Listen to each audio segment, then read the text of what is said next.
80% of people living in developed countries suffer from acne at some stage in their lives.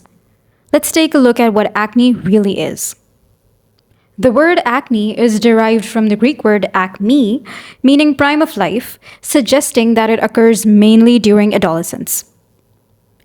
It is basically a skin lesion that occurs when dead skin cells and oil from the skin clog the hair follicles. In both genders, hormones called androgens appear to be part of the underlying mechanism by causing increased production of sebum. Acne can affect infants through to individuals in their 40s and 50s. Acne can have a significant psychological impact in addition to being very painful and causing irreversible scarring. Acne can be non-inflammatory or it can become inflammatory lesions depending on what stage the acne is at. The first stage is non-inflammatory and involves hypertrophy of sebaceous glands and overproduction of sebum, which is mainly caused by hormones, particularly androgens. The next phase in acne pathogenesis involves hyperkeratinization of the epithelial cells in the epidermis and obstruction of the sebaceous duct, resulting in comedones. An open comedone is called a blackhead, and a closed comedone is called a whitehead. The third phase involves proliferation of Propionibacterium acnes in the presence of sebum, since the sebum contains triglycerides for the bacteria to feed on. The last phase involves inflammation and rupture of a comedone and can cause scarring in some cases. There are various underlying causes for acne. Androgenic hormones increase the size of sebaceous glands as well as sebum production. The different conditions with raised androgenic hormone levels include PCOS, viralizing tumors, congenital adrenal hyperplasia, Cushing's syndrome, and acromegaly. Premenstrual exacerbation of acne is thought to be due to fluid retention, leading to increased hydration and swelling of sebaceous ducts. Stress induces inflammation leading to acne or acne exacerbation. Another factor is diet. Most commonly implicated foods include dairy products, chocolates, nuts, coffee, and fizzy drinks. Extrinsic factors such as oils, coal and tar, DDT and wheat colors, or cosmetics containing comedogenic oils can also cause acne. Iatrogenic factors include corticosteroids, both topical and systemic, as well as oral contraceptive pills. Let's have a look at the different types of acne. Acne vulgaris is the most common type that occurs during puberty and affects the comedogenic areas of the face, back, and the chest. Acne excoriae is the variant in which the patient picks at the skin, producing disfiguring erosions. This acne is usually mild but tends to be persistent.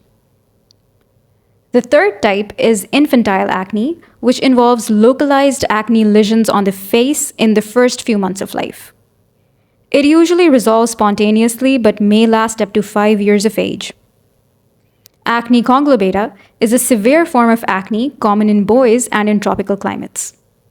It involves extensive nodulocystic acne with abscess formation. Acne fulminans is similarly severe but is associated with systemic symptoms of malaise, fever, and joint pains. When choosing an appropriate treatment for acne, it is important to consider the patient's skin type and the severity of acne. For patients presenting with mild acne or comedones, the first-line treatment involves the use of topical retinoids, azelaic acid or salicylic acid. If these don't work, the second-line treatment involves physical comedone extraction. For inflammatory papules or pustules, the first-line treatment involves the use of benzoyl peroxide, which is bacteriostatic and comedolytic. The second-line treatment includes an oral antibiotic and an oral contraceptive pill containing high estrogen and low androgen. If required, a third-line treatment comprising of anti-androgens such as cociprindiol and a different oral antibiotic may be considered. For patients presenting with a mixed picture, a combination of a topical retinoid, a topical antibiotic, or benzoyl peroxide, or a combination of all three is usually prescribed. The second-line treatment in this case involves azelaic acid or benzoyl peroxide or a topical antibiotic. For resistant cases, hormone therapy, an oral antibiotic, and an oral isotretinoin is considered. For nodular cystic acne, the first-line treatment involves an oral antibiotic along with a topical retinoid. The second-line treatment for such cases involves oral isotretinoin, or a short course of systemic steroids may be given initially with the isotretinoin. For unresponsive lesions, triamcinolone injections are usually prescribed. It is worth mentioning here that in the past, patients with acne were often dismissed with no treatment on the assumption that they would grow out of it. The DLQI, or Dermatology Life Quality Index, is a validated questionnaire to assess the impact of skin disease on the quality of life. And the scores for acne are similar to those for psoriasis, which gives us an insight on how debilitating the condition is for those affected. Therefore, it is important for medical practitioners to avoid underestimating the effect acne has on patients' lives.